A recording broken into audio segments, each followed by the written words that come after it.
Hello, everyone, and welcome. Thank you for being here to talk about the very important subject of workplace bullying. I'm Bonnie Low-Kramen, and for 25 years, I worked as the personal assistant to celebrity couple Olympia Dukakis and Louise Orich.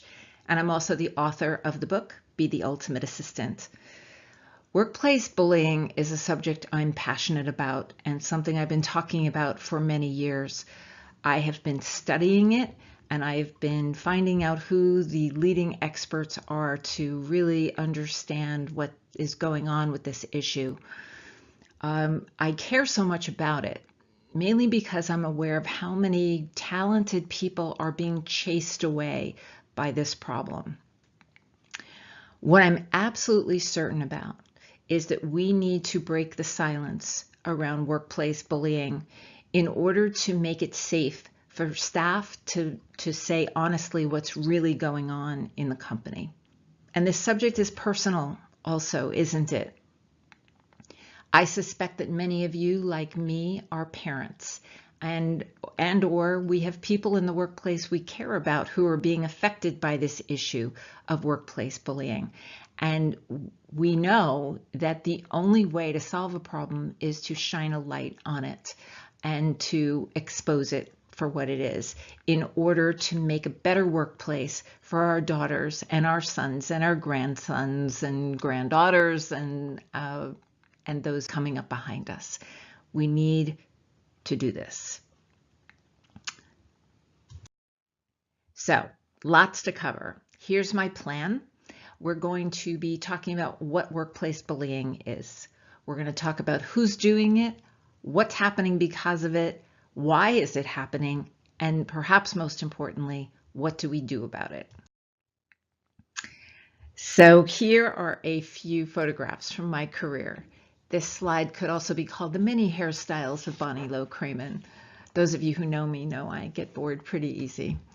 But when I look at these photographs, the memories, of course, flood back. And one of the memories I have is that when I started with Olympia, I was in my late 20s, and she would go off to Hollywood.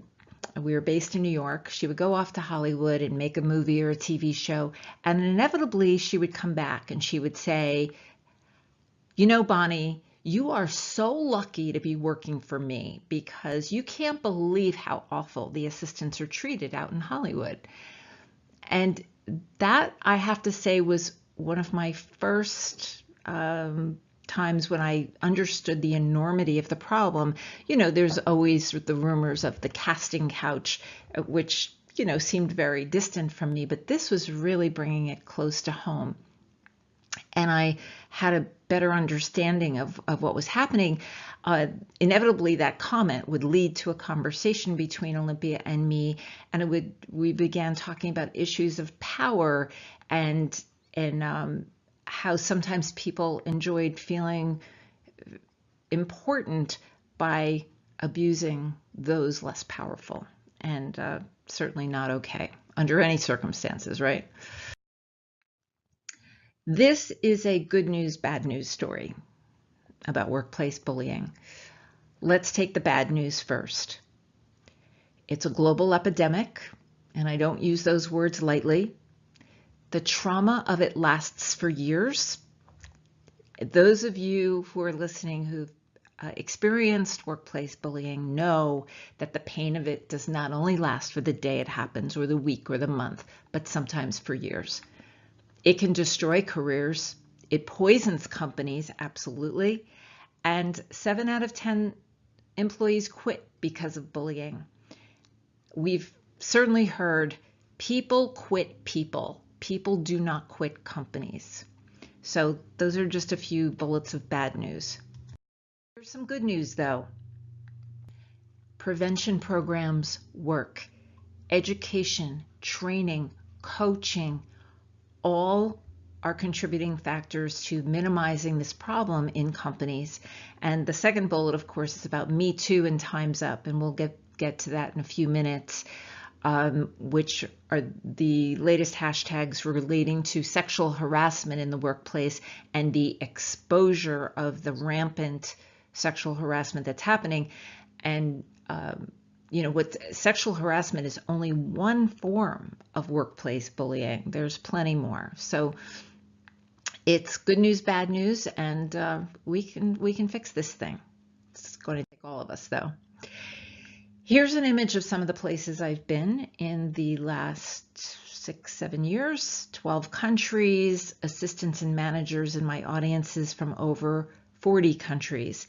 And as much talking as I do, I listen twice as much.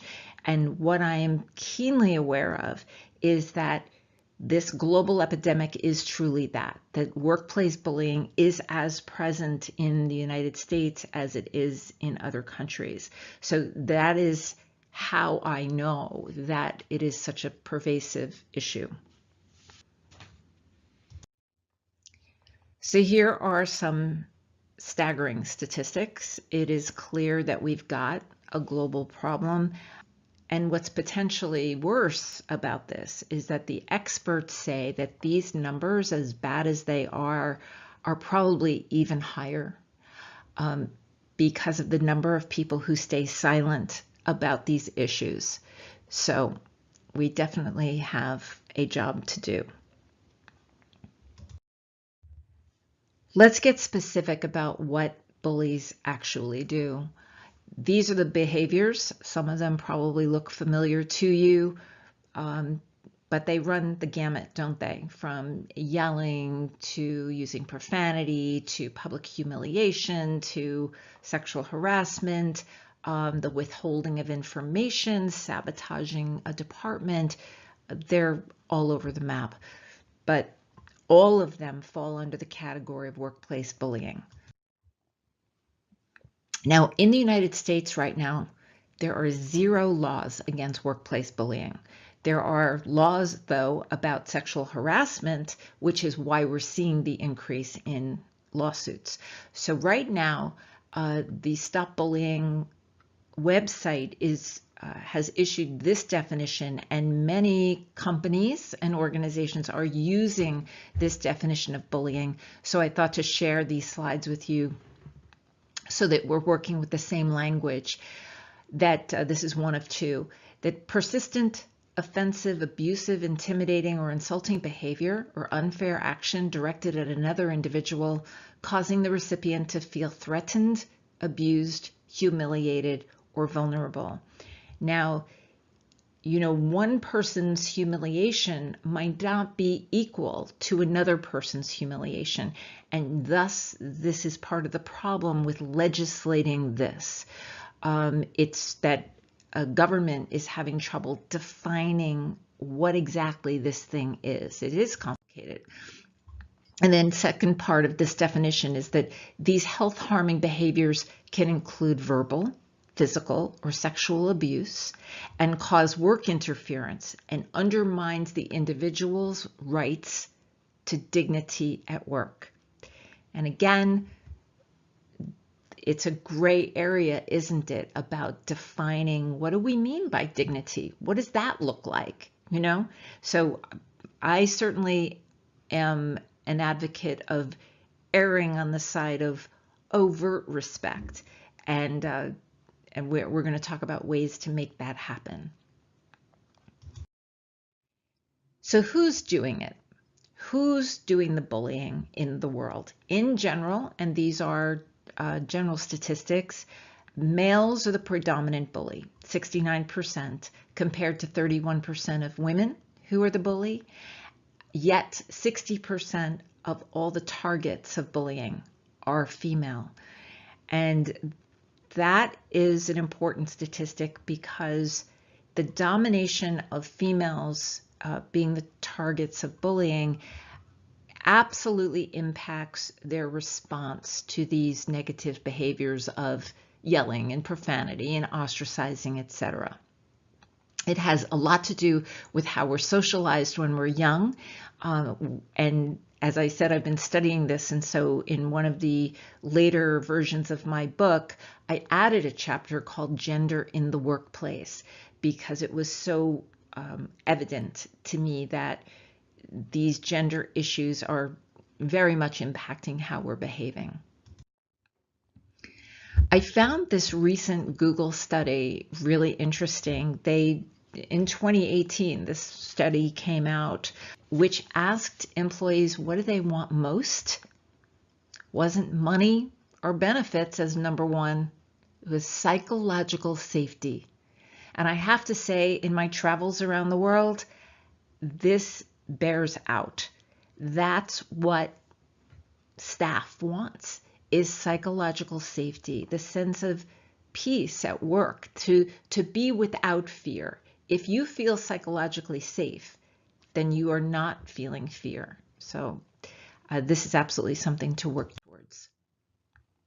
So how big a problem is it really? You saw some statistics. You heard me use some pretty extreme language like global epidemic. So, I often refer to this problem as the elephant in the room. You probably know that expression, elephant in the room, the thing that we all know is there, and it's messy and complicated, and people have a hard time talking about it because it makes us feel uncomfortable. But, that's why you're here. You want to talk about it, right? Well, part of the way we know how big a problem it is what happened in December of 2017 when Time magazine put the Silence Breakers on the cover of their magazine as the Person of the Year.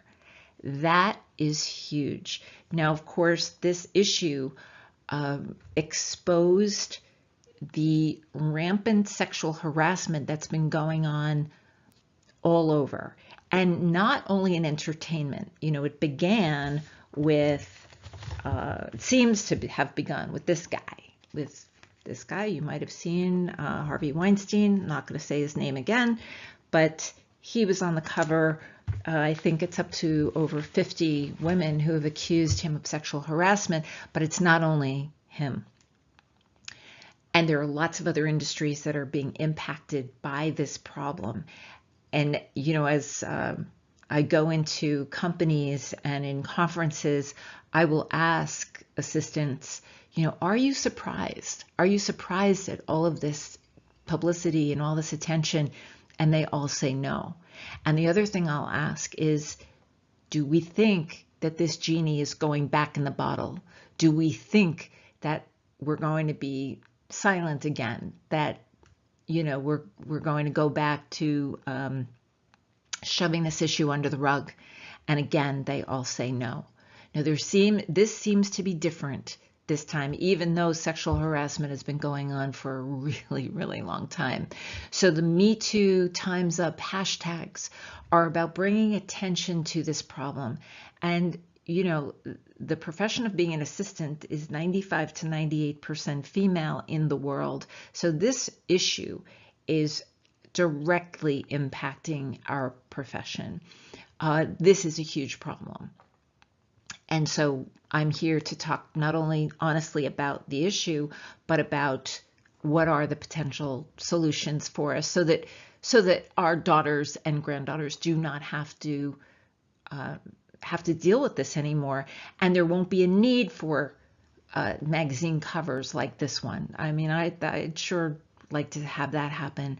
Frankly, I'm happy I lived to see the day that a magazine cover like this happened, because it's high time. When I was in Munich at a conference in November, the assistants from 20 countries shared that in general, they're very happy about what's going on here in America, about the exposure of these issues, and that it is giving them courage to speak up. Now, it is going to be messy and complicated, and there is going to be backlash. We didn't get here in a minute, this situation. So it's going to take a while to get out of it. But what more good news is about that is that assistants happen to be great at dealing with messes. So it's we're going to be in our comfort zone there, is in a way of speaking. All right. So what's the price that companies are paying for tolerating bullying? We hear that it's an epidemic. So what's going on? Well, Certainly it's costing a huge amount of money in all kinds of ways. Firstly, in the form of lawsuits. Fox, you see the settlement, they paid $20 million to settle the lawsuit. So what's happening, we have lawsuits being brought by women, and not only in entertainment, but we also have settlements happening as well. That's a very big deal. And by the way, I have a colleague who is an attorney in New Jersey, and she was telling me that lots of their clients have been calling in the aftermath of all of this publicity. And what are they calling about? How do we avoid lawsuits? What policies do we have to put in place? What training is necessary for our people in order to help with this situation? So there's a lot of conversations that are being stirred up right now. So next, high turnover. I'm sure everyone listening understands the high cost of replacing staff at a company, because if people are being abused, inevitably they leave. And before they do, there's lost productivity. People are not high producers when they're experiencing bullying. There's absenteeism. We've all heard about people taking a mental health day, just taking time off even if they're not really sick. And then how about presenteeism? Presenteeism is the phenomenon where people are at their desks, they're present, but they're doing the bare minimum at their desks. That's presenteeism, the bare minimum to keep their job. Sabotage. Some people, if they're feeling abused and bullied, they want action, they want repercussion, they want to somehow get back at the bully, and sometimes they sabotage by not hitting deadlines or not providing information. And then low morale. My goodness, if you're feeling any of those feelings that come along with bullying, sadness, depression, anger, resentment, distraction, frustration. I mean, really, if you're feeling any of those things, can you do great work, or do you feel wonderful about going in every day? I think the answer is a big fat no, and I know you would agree. More data that the EEOC, the Equal Employment Opportunity Commission, is reporting record lawsuits just since October of 2017.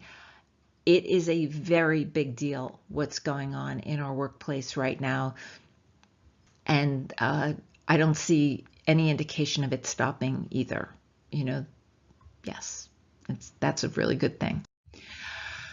All right, and now this is what gets me most of all, which is the human toll of bullying. I've lost count of the stories that I have going around the world, speaking to assistants and managers who have experienced bullying. What's the price we're paying? Physical price.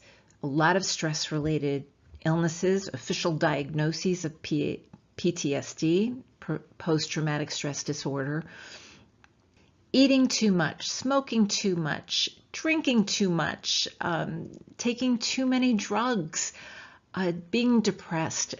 I've spoken with assistants who have landed in the hospital with nervous breakdowns.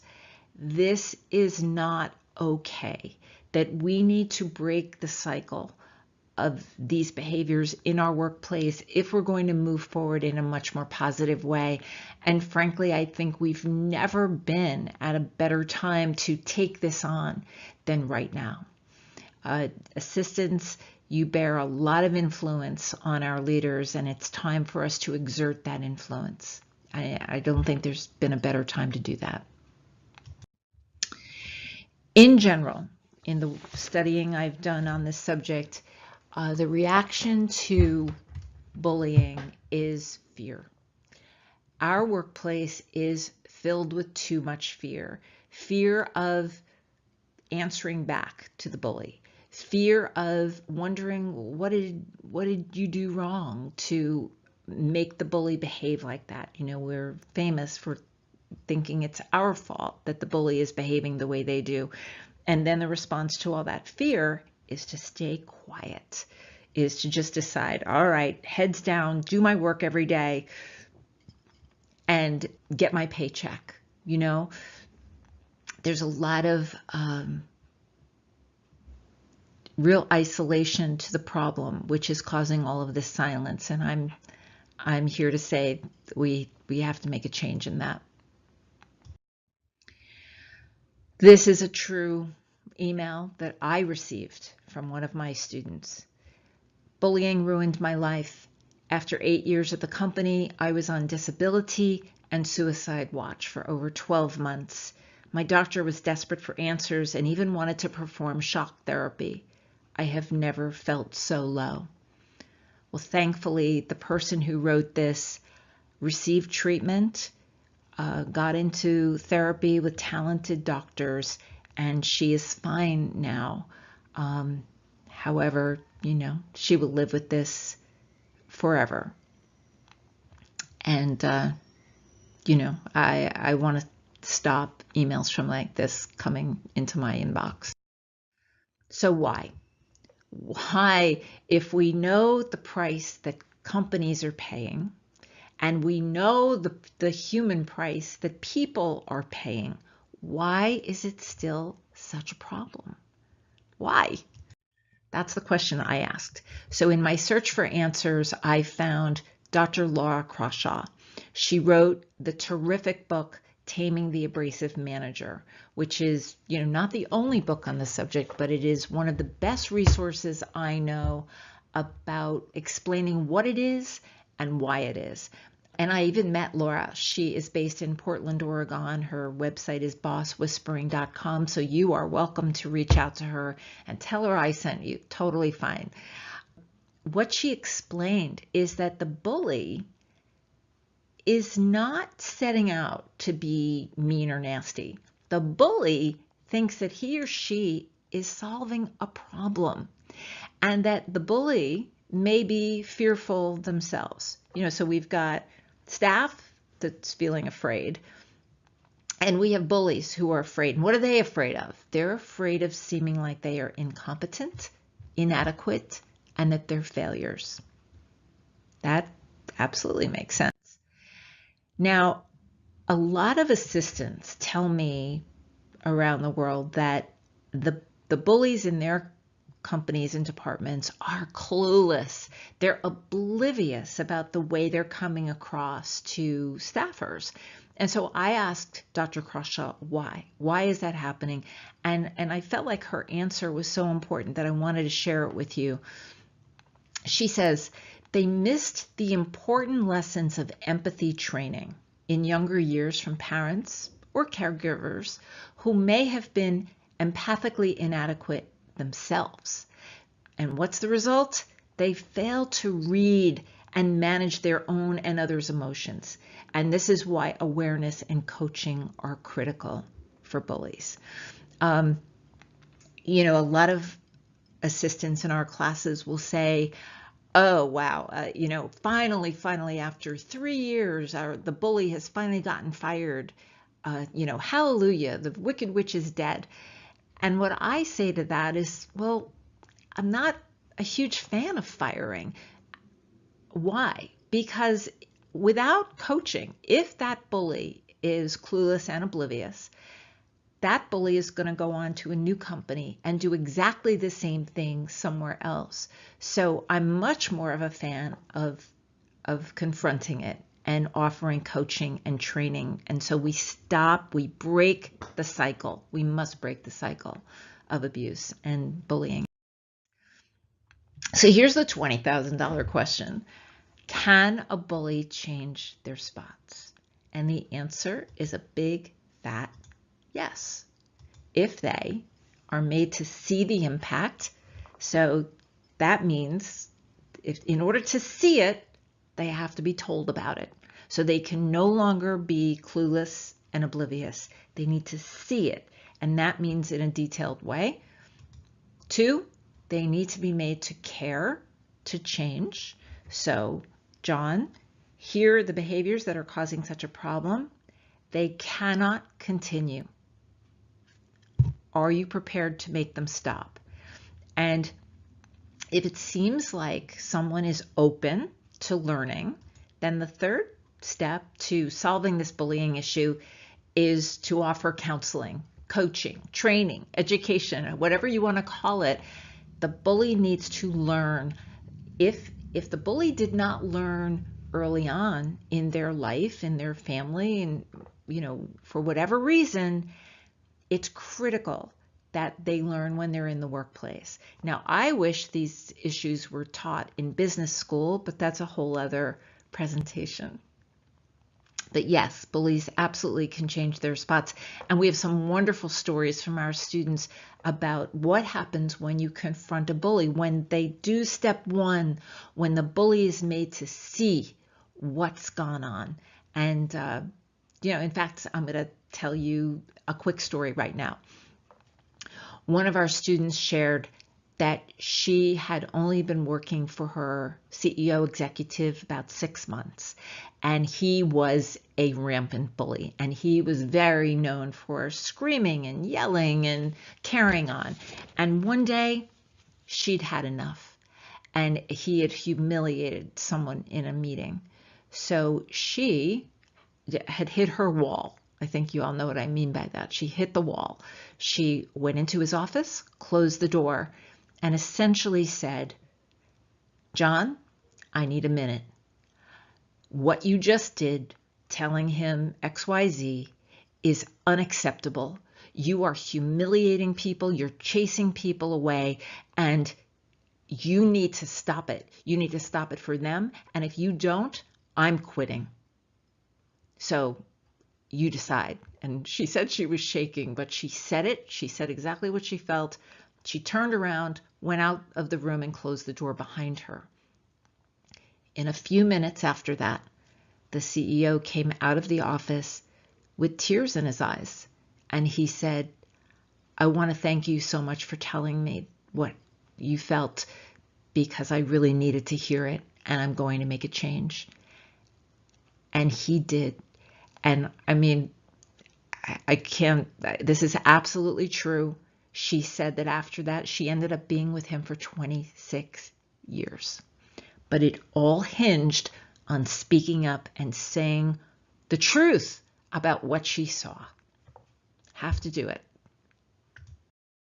It's hard. It's difficult, I know. All right, so why don't leaders act? Why don't they? Oh my gosh, I hear all the time how, leaders look the other way and they shove it under the rug. Well, I asked Dr. Crawshaw that too. And what did she say? They're afraid of the bully too. They are oblivious. Sometimes staff protects the CEO or the leader, don't we? And we can't do that anymore. The leader may be protecting the rainmaker, the person who is bringing in a lot of money to the company. People aren't complaining.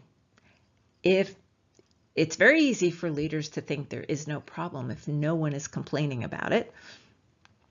There might be a culture of tolerance at the company where it's been going on for years that this is just the way it is.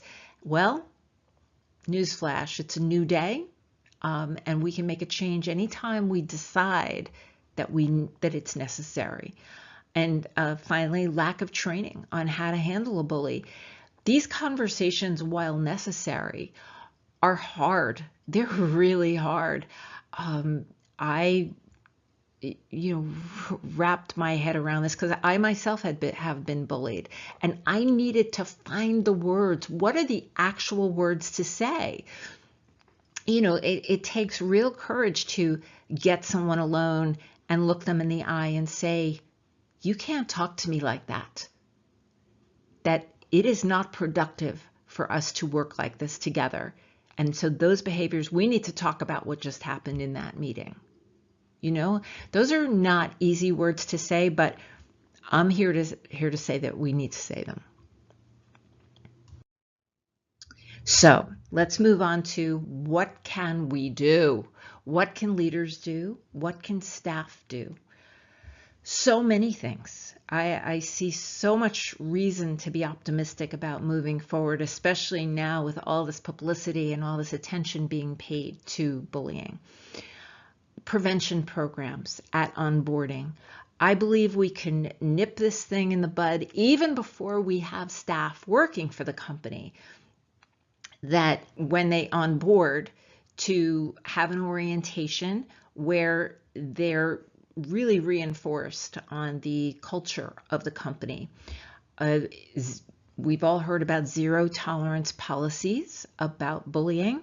And of course, everyone listening knows that those zero tolerance policies are only as good as the leaders who are willing to implement them and enforce them, right? So, the given here is that no real change will happen without support from the top. So we need to support our leaders to see the value in addressing these issues. Super important to communicate these policies. And honestly, I see this as an enormous gap around the world. How are these policies communicated? We have all kinds of ways, starting with websites. Everybody goes to the company website to read about mission, vision statements, and there's always the careers tab on the website to discover the culture of a company. These are places where companies have a real opportunity to share who they are and what they're about. How about these policies being communicated on job descriptions, on onboarding materials, on interview materials, all kinds of ways to articulate this culture of respect that we're thinking will be valuable for our workplace to move towards. Enforcement of those policies is critical, and to be fair about the policies, to not have favoritism, because I'm hoping there are some leaders and managers listening to this right now. Your staff knows when people are not being treated fairly. They do. If you think they don't, they do. And then a lot of companies are having safe hotlines. Sometimes they're anonymous and sometimes not. The key is for staff to feel safe, for staff to know that they have a place to go to air their concerns, where they're not going to experience backlash and repercussion. Because by the time a bullying issue reaches critical mass, it's almost too late. Without the talented intervention of counselors and experts. We need CEOs and leaders, heads of HR, executives who get some training in the ways in which to handle people who have been traumatized, who have been abused, in order to save the situation. It can be saved in all kinds of ways, and my goodness, my fondest hope is that it doesn't have to escalate into lawsuits and money, and that's a nightmare, and nobody wants to get to that place.